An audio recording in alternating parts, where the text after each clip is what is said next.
YouTubers, Pastor Bob. We're having an extremely hot week this week. I wish I was back up on the Feather River where it was nice and cool. But listen, I want to talk to you for a minute about a prophecy that Zacharias said about his son. And we're going to start in Luke 1:62 to 64. This is what it says.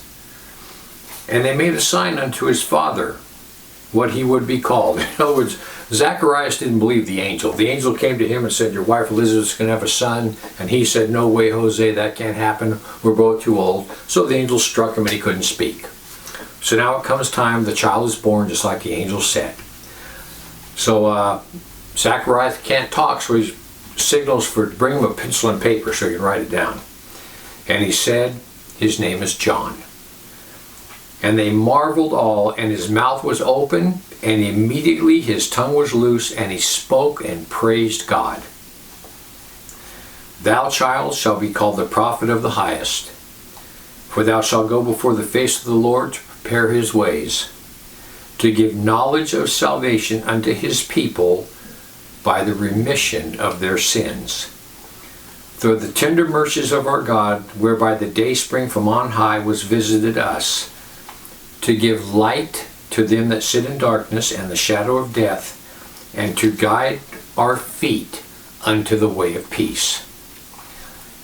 So the mission of John the Baptist applies to every born-again believer today. We have the exact same mission.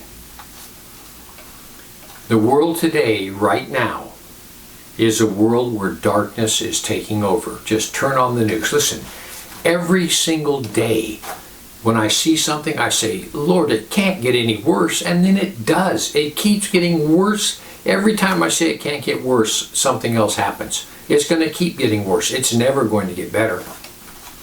So listen, right now, people, darkness is taking over. People are living in fear, and they're very fearful about what's coming. They're in total darkness, and they don't know which way to turn. So Zacharias lays out a threefold mission for his son, John the Baptist. And that mission applies to you and I. This is what it says. First of all, he said to give knowledge of salvation to all the people for the remission of their sins.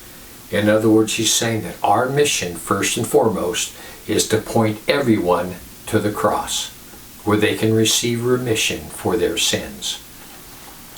Number two, to give light to them that sit in darkness and in the shadow of death, to remove fear from the people's hearts and to give them hope. This is what it says in Matthew 11:28 to 30. He says, come unto me, all ye that labor and are heavy laden, and I will give you rest. Take my yoke upon you and learn from me, for I am meek and lowly in heart, and you will find rest for your souls. For my yoke is easy and my burden is light. People, we are to point those who are living in fear and don't know which way to turn. We are to point them to the Prince of Peace, where they can obtain peace and get rid of their fear. That is our job. And lastly, he says to guide their feet unto the way of peace. Point them to Jesus. John 14:6 says, I am the way, the truth, and the life. No one comes unto the Father but by me. People, listen. Right now is probably one of the greatest times ever that if revival is going to break out, it's going to break out now. And every single one of us, our friends that are living in fear, our friends that don't know which way to turn, everybody that is just absolute, they're just dumbfounded right now. It's our job to point them to the Prince of Peace, where they can obtain salvation, where they don't have to fear anymore. Anyway, I just want to give you something to think about. Heaven or hell, you choose. Just remember, once you take your last breath, it's a done